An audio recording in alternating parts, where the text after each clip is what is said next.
সমস্ত দর্শকবৃন্দকে স্বাগত জানাবো এই অনুষ্ঠানের guest professor Basu. Professor Basu এই নামটা শুনলে প্রত্যেকেই কিন্তু অনুষ্ঠানটা দেখার জন্য টিভির সামনে বসে পড়েন আর হাতের মোবাইলটা নিয়ে সমানে চেষ্টা করতে থাকেন যে কখন আমরা একটু বুকিংটা পাবো। তাই বুকিং যে মোবাইল নাম্বার রয়েছে সেই নাম্বারে সমানে ফোন আসতে থাকে বুকিংয়ের জন্য। কেন? এই কেনর পেছনেই লুকিয়ে আছে সমস্ত রহস্যটা। সেই রহস্যটা হচ্ছে জ্যোতিষ এবং তন্ত্র একই সাথে তিনি করেন। তন্ত্র তো আজকের দিনে দাঁড়িয়ে বহু মানুষ করছেন, ন্যাটাল চার্টও দেখছেন, কিন্তু একটা চার্টকে ডিভিশন অনুযায়ী ভাগ করে তাকে যে কতটা ভাগে ভাগ করা যায় এবং সেখান থেকে তারপর সেই চার্টের প্রতিকারে আসা হয়, তন্ত্রটা কিভাবে তিনি করেন, এই সমস্ত বিষয় নিয়েই কিন্তু আজকের এই অনুষ্ঠান। কারণ এই অনুষ্ঠান শুধুমাত্র আপনাদের সচেতন করার জন্যে, এই অনুষ্ঠান সঠিক ঠিকানাটা বলে দেওয়ার জন্যে, যেখানে এলে আপনি সঠিক পথটা পাবেন। আর সেই পথের কাণ্ডারি হচ্ছেন প্রফেসর বাসু। ওনাকে স্বাগত জানাবো 60+ তরফ থেকে, আপনাদের প্রত্যেকের তরফ থেকে এবং আমার তরফ থেকে। নমস্কার দাদা। নমস্কার। নমস্কার দাদা, আপনি তো একজন কাণ্ডারি, আমাদের জীবনের সঠিক পথপ্রদর্শক। সেই জায়গায় আপনি জ্যোতিষ এবং তন্ত্র দুটোই করেন। একটা ন্যাটাল চার্টকে ডিভিশন অনুযায়ী যেমন ভাঙেন, সেরকম তন্ত্রটাও সেইভাবে করেন। তা আজকে একটু তন্ত্রের বিষয় নিয়ে আমি একটু জানবো। প্রথমে বলি যে কাণ্ডারি বললে ভুল হবে। সত্যিকারের কাণ্ডারি এবং সর্বশেষ এবং সর্বপ্রথম কাণ্ডারি তিনি হলেন স্বয়ং ঈশ্বর। এই জায়গায় দাদা আপনাকে একটু ইন্ট্রোডাক্ট করলাম।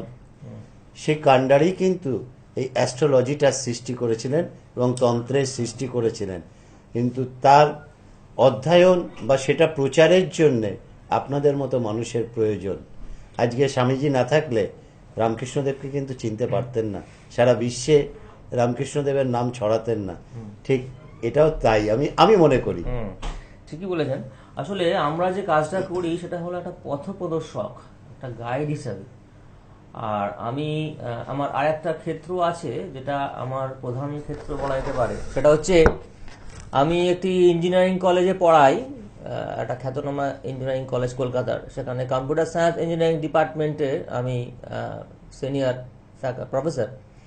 তো সেক্ষেত্রে আমি যেভাবে আমার দায়িত্ব স্টুডেন্টদের, ইঞ্জিনিয়ারিং যারা পড়তে আসছে সেই সমস্ত স্টুডেন্টদের যেভাবে যতটা পারা যায় আমাদের শিক্ষা দান করা, এবং সবশেষে যখন 4 ইয়ার্স কোর্স কমপ্লিট করে তারা যখন চাকরি পেয়ে 4th ইয়ার পাস করার আসার আগে 3rd ইয়ারই ক্যাম্পাস ইন্টারভিউ চান্স পেয়ে যায়, তারা যখন এসে মিষ্টি নিয়ে এসে প্রণাম করে, তখন মনে হয় যে এই আনন্দটা অন্য কোনোভাবে বিচার করা যায় না। It can not be measured in terms of money. আলাদা একটা অনুভূতি মনের মধ্যে জেগে ওঠে।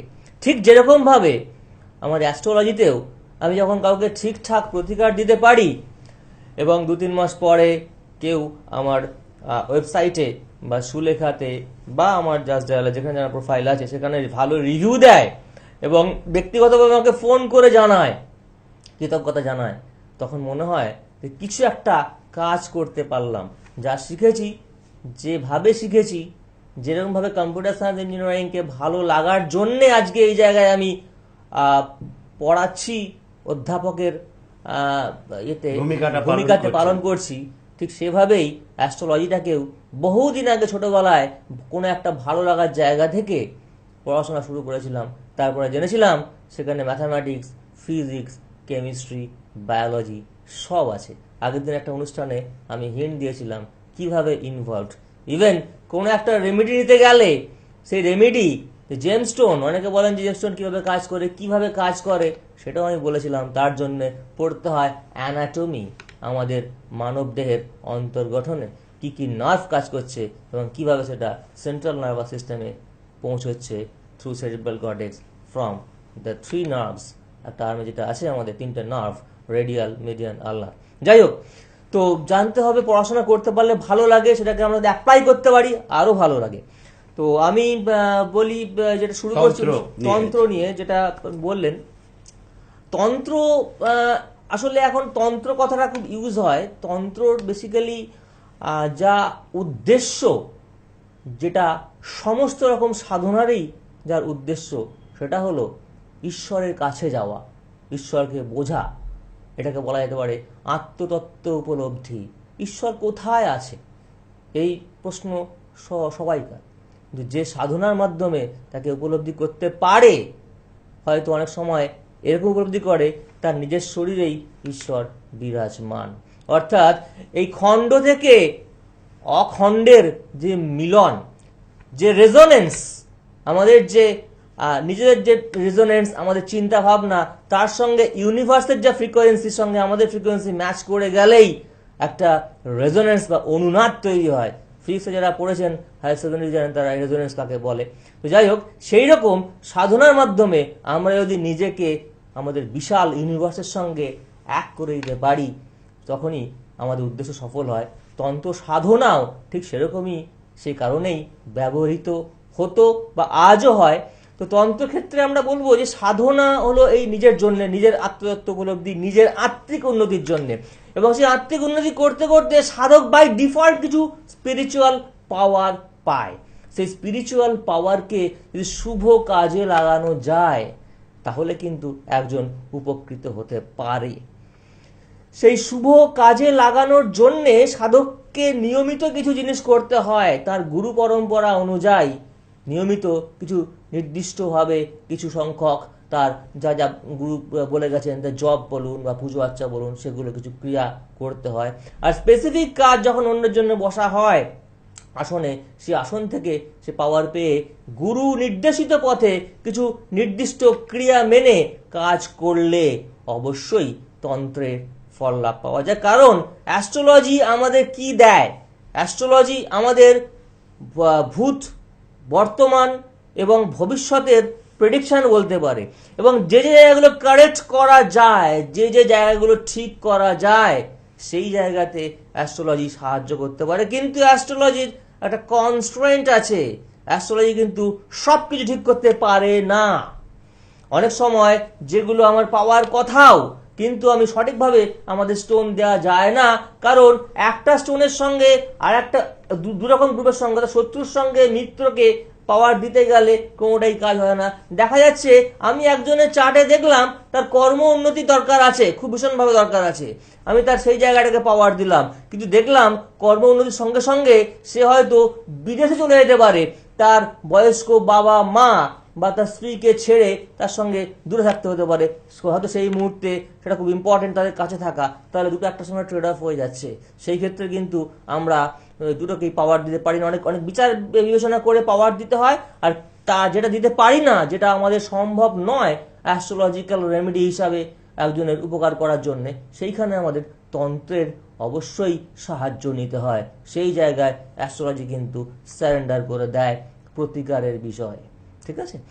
তো যে জায়গাটা বলছিলাম যে আমাদের ক্ষেত্রে আজকে আমি প্রত্যেকটা সপ্তাহে যা করি, একটা করে রাশি বা লগ্ন ধরে একজনের জাতক জাতিকার এই মুহূর্তে কেমন আছেন, তার পজিটিভ দিকগুলো কি, এই মুহূর্তে তার কি কি পাওয়ার যোগ আছে, কি কি বিষয়ে সচেতন থাকতে হবে, সে বিষয়ে আমি প্রত্যেকবার বলে থাকি।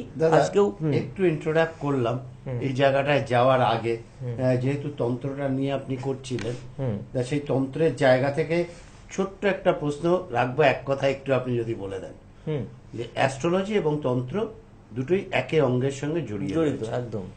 সেকেন্ড হচ্ছে অ্যাস্ট্রোলজির মধ্যে মেডিকেল অ্যাস্ট্রোলজি বলে একটা বিষয় আছে। আজকের দিনে দাঁড়িয়ে ডাক্তারবাবুরা অনেক টেস্ট করার পর বলছেন এর সন্তান হবে কি হবে না, কিন্তু অ্যাস্ট্রোলজি সবসময় সেটা আগে পেয়ে যায় যে আদৌ সন্তান হবে কি হবে না। এবার সন্তান হওয়ার ক্ষেত্রেও কোনো এক সময় এটি খবরের কাগজে বেরিয়েছিল যে ডাক্তারবাবু লিখছেন যে আমরা আগে টাইম দিতাম যে এই সময় ডেলিভারি হবে, এখন পেশেন্ট পার্টি আমাদের টাইম দেয় এই সময় ডেলিভারি করলে আমি আপনাকে দিয়ে করাবো, নাহলে আমি অন্য নার্সিংহোমে অন্য ডাক্তারবাবুর কাছে যাব। তাহলে এই জায়গায় অ্যাস্ট্রোলজি কিভাবে কাজ করছে, বা এই যে সন্তান খারাপ হয়ে যাওয়া, সেই সন্তানকেও কি ঠিক করা যায়, বা একটা সন্তান জন্মগ্রহণ করার পর মা বাবার অর্থাৎ উন্নতি সময়টাকে কি? আমরা ম্যানিপুলেট করছি, হ্যাঁ, সে এই সন্তানের সাধারণভাবে জায়গাটা যে নিয়ে। আমাদের প্রাকৃতিক নিয়মে যেভাবে যে সময় তার তার জন্ম নেওয়ার কথা, সেটাকে আমরা ম্যানিপুলেট করছি। আমরা বলছি সিজারের টাইমটা এটা হবে। এটা কমপ্লিটলি সাইন্টিফিক। ইনফ্যাক্ট আমি করে থাকি এই কাজটা, অর্থাৎ একজন জাতক বাবা মাকে বলে দিই আপনি কোন সময় আপনার বেবি ডেলিভারি হবে, সেই টাইমটা আমি আপনাকে বলে দেবো। এটা কখনোই অবৈজ্ঞানিক বা বিজ্ঞানসম্মত ভীষণভাবে। তার কারণ হচ্ছে আমাদের যেই মুহূর্তে কোনো জাতক জাতিকা জন্মগ্রহণ করলো, সেই সময় সেই স্থান এবং সেই কাল অনুযায়ী তার ল্যাটিচিউড লঙ্গিচিউড সেই সময় থেকে মেজার করে তার লগ্নটাকে বিচার করা হয়। অর্থাৎ সেই সময় থেকে তার গ্রহের প্রভাব তার জীবনের ক্ষেত্রে পড়লো।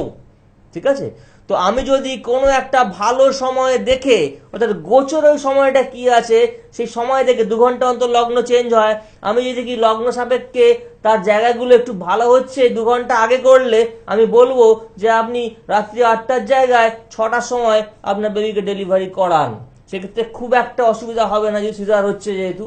হ্যাঁ, তো মোটামুটি খুব আগে বলা যায় না, কারণ 3-4 দিন আগে থেকে যদি ইম্যাচিওর বেবি বা অন্য কিছু প্রবলেম থাকে, মেডিকেল কমপ্লিকেশন থাকে, সেক্ষেত্রে মোটামুটি বলি যে সময়টা যে দিনটা আপনারা এস্টিমেট করেছেন, ডক্টরস বলেছে সেদিন বা তার আগের দিন, এই 2 দিনের জন্য আমাকে পার্টিকুলার টাইম দেখতে হবে। আমি দেখে বলে দিই যে আপনার ঠিক কোন সময়ে বেবি কে আপনার ডেলিভারি করা সম্ভব। এটা quite scientific, very very scientific. এর সঙ্গে কোনো রকম ব্যাপার নেই, অবৈজ্ঞানিক বলা যায় না। যারা আরো বিস্তারিত জানতে চান এই ব্যাপারে, আমি বলবো আমাকে মেলও করতে পারেন, আমি মেল করে বলে দেবো এটা কতটা সায়েন্টিফিক। কারণ এই ক্ষেত্রে জিওগ্রাফিক্যাল কনসেপ্টটা খুব বেশি বেশি দরকার আছে, টাইমটা দরকার আছে, প্লেসটা দরকার আছে। যাই হোক, তো এই ব্যাপারে যেটা বলছিলাম, তো এটা খুবই সায়েন্টিফিক এবং এখন খুবই হচ্ছে এবং করে অনেক উপকার পাচ্ছে। তাই প্রত্যেকেই চায় আমার বেবিকে একটা ভালো জায়গা, তার ভালো ভাগ্য নিয়ে জন্মাক, হ্যাঁ, কারণ যতটা অনেক সময় সম্ভব। দেখা যায় জন্মানোর পর একটা টাইমের পর সেই ছেলে বাড়ি থেকে চলে গেল, হ্যাঁ, খারাপ হয়ে গেল, একদমই বা তাই। আমার অবনতি হয়ে গেল। যেমন আজকে আমি একটু বলে নিই, সেটা হচ্ছে আমি যে বলছিলাম যে আমি ডিভিশনাল চার্টের সঙ্গে সঙ্গে আজকে বলবো যে কি কি রাশি বা কোন কোন রাশি লগ্নের জন্য এখন এই সময়টা ভালো বা কি ভালো, সেটা বলার আগে বলে নিই যে ডিভিশনাল চার্টে আমরা তো যেটা জানেন আপনারা 16 থেকে 20 খানা চার্ট আমরা বিচার করে থাকি। তো সেইগুলোর জন্য আমি একটু বলে দিই কোন কোন চার্ট কি কি সিগনিফাই করে। অর্থাৎ একজন জাতক বা জাতিকার তার বিচার করতে গেলে, তার কোষ্ঠী বিচার করতে গেলে, কোষ্ঠী মানে এটাই, কোষ্ঠী মানে একটা single chart, it's a collection of charts. অনেকগুলো চার্ট, অনেকগুলো ছক নিয়ে একটা কোষ্ঠী তৈরি হয়। ঠিকঠাক কোষ্ঠী করতে গেলে দুর্ভাগ্যের বিষয় ভারতবর্ষে আমি ছাড়া তো আমি কাউকে দেখতে পাই না, বিদেশে নিয়ে অনেকে কাজকর্ম করছে, নিয়ে বিস্তর রিসার্চ হচ্ছে। যাই হোক, তো বলি D1 মানে যেটা সবাই দেখেন, যাদের যাদের কাছে কোষ্ঠী বা আছে আপনার ছক আছে, দেখবেন চার্ট, একটা চার্ট হয়তো আছে D1, এটাকে D1 বলে বা লগ্ন ছক বলে। তার পাশে একটা D9 আছে, নবাংশ ছক বলে আমরা। তো তারপরে আমি বলি D1 মেনলি এটা জেনারেল সমস্ত ভাব বিচারের ক্ষেত্রে জেনারেল। আপনার এটা হতে পারে, আপনার ভাগ্য এরকম হতে পারে, আপনার চাকরি এরকম হতে পারে, আপনার সন্তান এরকম হতে পারে। কিন্তু এগুলো ডিটেল স্টাডি করতে গেলে প্রত্যেকটা চার্টের করেসপন্ডিং চার্ট থাকে। D2 বলি, এরপরে D2 হচ্ছে আমরা জেনারেলি করি ওয়েলথ অ্যান্ড ফ্যামিলি। আমি কোন ফ্যামিলি, আমার ফ্যামিলি লাইফ কেমন হবে, আমার ক্ষেত্রে আমি কেমন ওয়েলথ পাবো, সম্পদ কেমন হবে, কতটা আমার সম্পত্তি থাকবে, কতটা সম্পদশালী হবো আমি জীবনে, তার জন্য D2 দেখতে হয়, যেটাকে আমরা হোরা বলি। D3 তারপরে আসছে দ্রেকান, অর্থাৎ একজনের মানসিক জোর বা সিবলিং, তার ভাই বোন কেমন হবে, তার চরিত্র কেমন হবে, সে কি চরিত্রের জাতক, এটা খুব ইম্পর্টেন্ট। বিশেষ করে বিয়ে দিতে গেলে বাবা মায়ের কনসার্ন থাকে আমি যার সঙ্গে বিয়ে দেবো আমার মেয়ের বা ছেলের, তার চরিত্র কেমন হবে, আগে থেকে বোঝা যায়, পরিষ্কারভাবে বোঝা যায় সে কতটা পারভার্টেড, কতটা ভালো, কতটা সাত্ত্বিক, কতটা তামসিক, কতটা রাজসিক, সব বলা যায় এই D3 থেকে। নেক্সট D4 অর্থাৎ ফরচুনা বা প্রপার্টি, একজন নিজে কতটা প্রপার্টি করবেন জীবনে, বাবা মায়ের ইনহেরিট করা না, নিজের জীবনে কতটা সম্পত্তি প্রপার্টি লাভ করতে পারবে নিজে খেটে, তো সেটা হয়ে যায় আমাদের D4 বা চতুর্থাংশ থেকে। তারপরে আছি D7, যেটা বলছিলাম চিলড্রেন বা আমাদের বলি আমরা প্রজেনি, অর্থাৎ সন্তান সন্ততির জায়গাটা। শুধুমাত্র D1 এ বা নবাংশেতে আমি পঞ্চম স্থানটা দেখলাম, দেখেই আমি বলে দিলাম আপনার সন্তান কেমন হবে, বলা যায় না। অনেকটা ওই ঢিল মারার মতো হয় আন্দাজে। আন্দাজে ঢিল ছোড়ে। এক্স্যাক্টলি। এই D7 দেখলে বোঝা যেতে পারে আপনার কটা সন্তান হবে, প্রথম সন্তানটা কি হবে, দ্বিতীয়টা কি হবে। এটা বলা 100% খুব ভালো করে বলা যায়, কিন্তু আমি বলি না, কারণ এটা যেহেতু ইললিগাল। এখন তো বুঝতেই পারছেন অনেকেই এখনো আমরা সেই জায়গায় যেতে পারিনি যেখানে আমাদের একজন ছেলে এবং মেয়েকে সমানভাবে বিচার করা হয়, সেই জায়গায় আমরা এখনো পিছিয়ে আছি। তো আমি জায়গাটা বলি না, যাই হোক, তো বলা যেতে পারে। এবং তারপরে বলি D9 নবাংশ, যেটা আমরা ওয়াইফ, আমার স্ত্রী কেমন হবে, আমি ধর্ম বিষয়ে আমি কতটা অগ্রসর হব, কতটা ধার্মিক হব, এবং relationship with the outside world, যেটা খুব ভেরি ভেরি ইম্পর্টেন্ট ব্যবসার ক্ষেত্রে। আমি বিদেশে ব্যবসা করতে পারবো, বিদেশের সঙ্গে ইম্পোর্ট এক্সপোর্ট করতে পারবো কিনা, এই জায়গার জন্য আমাদের D9 বা নবাংশ ভেরি ভেরি ইম্পর্টেন্ট। তারপর বলি D10, তাই বলেছিলাম মেনলি প্রফেশন, ক্যারিয়ার, আমি কি ফিল্ডে আমি চাকরি করব, আমি এই ফিল্ডে নিয়ে কেউ চাকরি করার চেষ্টা করব না, আমি চাকরি করব না ব্যবসা করব।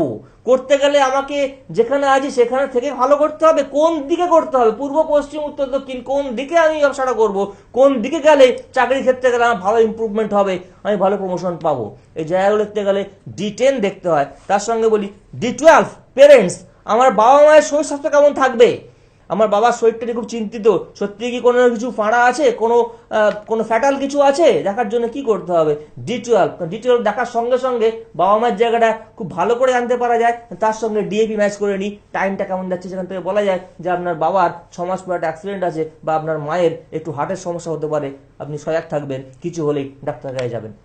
তারপরে D16 গাড়ি বাড়ি করতে পারবো কি না, ভেহিকলস, ট্রাভেলিং, অনেকে খুব ভ্রমণ পিপাসু বাঙালি আপনারা জানেন, কিন্তু ভাগ্যে থাকে না। তো আমার ভাগ্যে আছে কিনা, ক বছরের পর থেকে আমি ঘোরাঘুরি করতে পারবো, সেটা এই শখটা পূর্ণ হবে, এটার জন্য D16 বা ষোড়াংশ দেখা ভেরি ভেরি ইম্পর্টেন্ট। D24 চতুর্বিংশাংশ, আগের এপিসোডে বলেছিলাম চতুর্বিংশাংশ দেখতেই হবে। আমি চাচ্ছি আমার ছেলে ইঞ্জিনিয়ার হবে, কিন্তু তার দেখা যাচ্ছে ফিজিক্স নিয়ে জেনারেল স্টাডি করতে চায়, সে রিসার্চ করতে চায়, সে হয়তো নিউক্লিয়ার ফিজিক্সে খুব ভালো হচ্ছে, তার ন্যাক আছে। আমি কিন্তু চাইছি আমি আমার ছেলেকে মেডিকেলি বা আমি ডাক্তার তৈরি করব। আমার চাওয়াটার উপরে ছেলেকে চাপিয়ে দিলে মুশকিল আছে। তার চার্টে দেখতে হবে D24 কি বলছে, তার 4th, 5th and 9th house D1 এ থাকার সঙ্গে সঙ্গে দেখতে হবে তার D24 এক্সাক্ট বলা যেতে পারে যে কি ফিল্ডে সে পড়াশোনা করলে ইমপ্রুভড করতে পারবে, ইমপ্রুভমেন্ট হবে। কারণ বিদেশে আমরা জানেন সবাই যে একদম প্লে গ্রুপ থেকে একটা ছেলেকে বা একটা মেয়েকে মনিটর করা হয়, তার ন্যাকটা দেখা হয়, কোন দিকে তার ন্যাক আছে। ওদের ইনফ্রাস্ট্রাকচার খুব ভালো, তাই ওরা সেই দিকে কি একজন খেলোয়াড় হবে, একজন সঙ্গীতজ্ঞ হবে, না একজন অ্যাডমিনিস্ট্রেটর হবে, বা একজন ব্যবসায়ী হবে, সেই দিকে সেটাকে মনিটর করা হয় ছোটবেলা থেকে। তারপর সেই ফিল্ডে দেওয়া যেতে পারে, কারণ তাদের ইনফ্রাস্ট্রাকচার খুব ভালো, সেটা তারা যা চায় অনেকটা করতে পারে।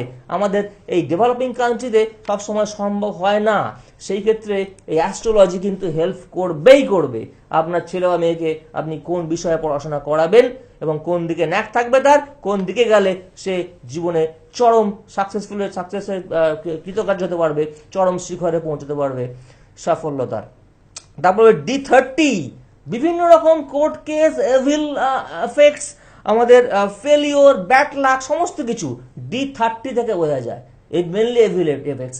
আমি একটা কোর্ট কেসে বা ইলিগাল কোনো ব্যাপারে জড়িয়ে পড়বো কিনা, হঠাৎ করে আমার ওই জেল কারাবাস হতে পারে কি না, হ্যাঁ, আমি এমনি কোনো দোষী নই কিন্তু ফেসে যেতে পারি কিনা, তাহলে কোন সময়টা আমার অ্যালার্ট থাকতে হবে, D30 এভিল এফেক্টস বা ত্রিশাংশ। তারপরে বলি আমরা খেদাংশ D40, এটা ম্যাটারনাল লেগেসি, আমি আমার মামা বাড়ির সূত্র থেকে কিছু পাবো কিনা, সম্পত্তি মায়ের দিক থেকে কিছু পাবো কিনা।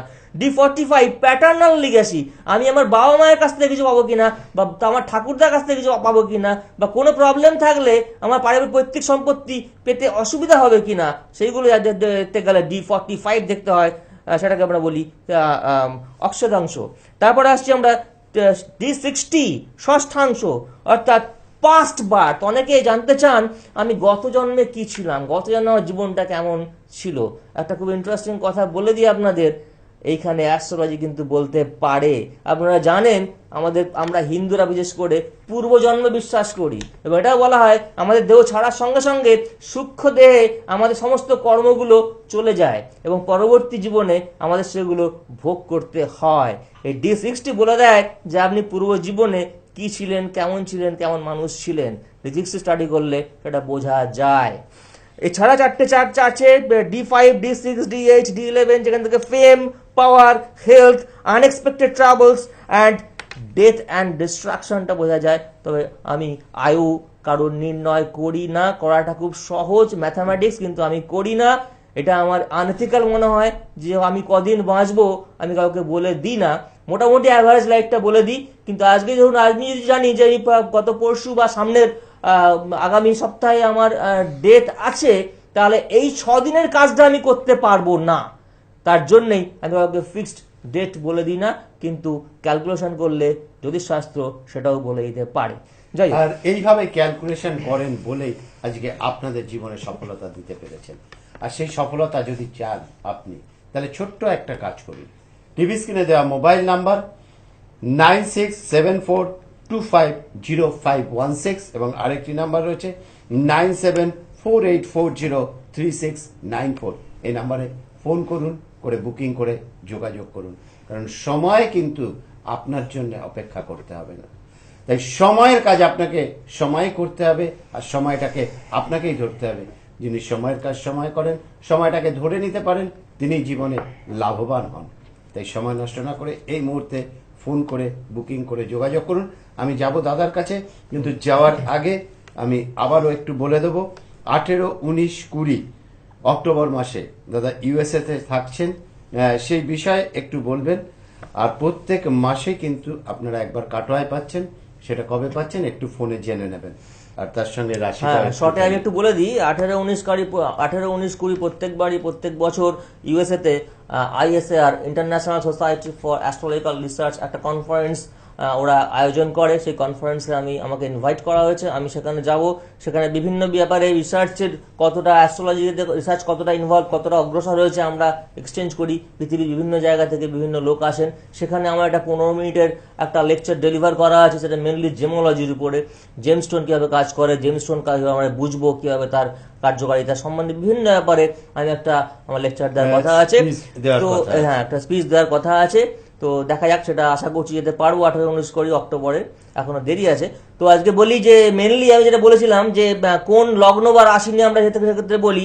আজকে বলবো মীন রাশি বা মীন লগ্ন, সময় খুব কম তাও বলে নি।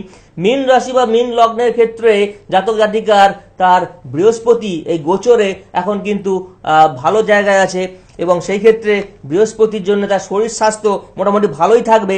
বৃহস্পতি বর্গোত্তম অর্থাৎ D1 বা D9 বৃহস্পতি কিন্তু ভালো জায়গাতে আছে, অর্থাৎ তার কন্যাতে এই মুহূর্তে আছে এবং সেটা বর্গোত্তম হয়ে বসে আছে। আর মঙ্গল এবং শুক্র রাজযোগ তৈরি করেছে। তো মীন লগ্নের জন্য মঙ্গল এবং শুক্র, যাদের ভাগ্যবতী তুঙ্গ, অর্থাৎ আমাদের এক্ষেত্রে কন্যা লগ্নের ক্ষেত্রেও ভাগ্যবতী শুক্র আমরা জানি খুব তুঙ্গ অবস্থায় বসে আছে। সেক্ষেত্রে মীন লগ্নের ক্ষেত্রেও কিন্তু মঙ্গল শুক্র ভালো রাজযোগ তৈরি করবে, অর্থাৎ কর্মের জায়গাটা খারাপ থাকবে না, কর্মের জায়গাটা ভালো থাকবে। কিন্তু আরেকটা বলি, যেটা আমাদের স্ত্রীর জায়গাটা অর্থাৎ পত্নী, তাদের কিন্তু সাপোর্টিভ হবে।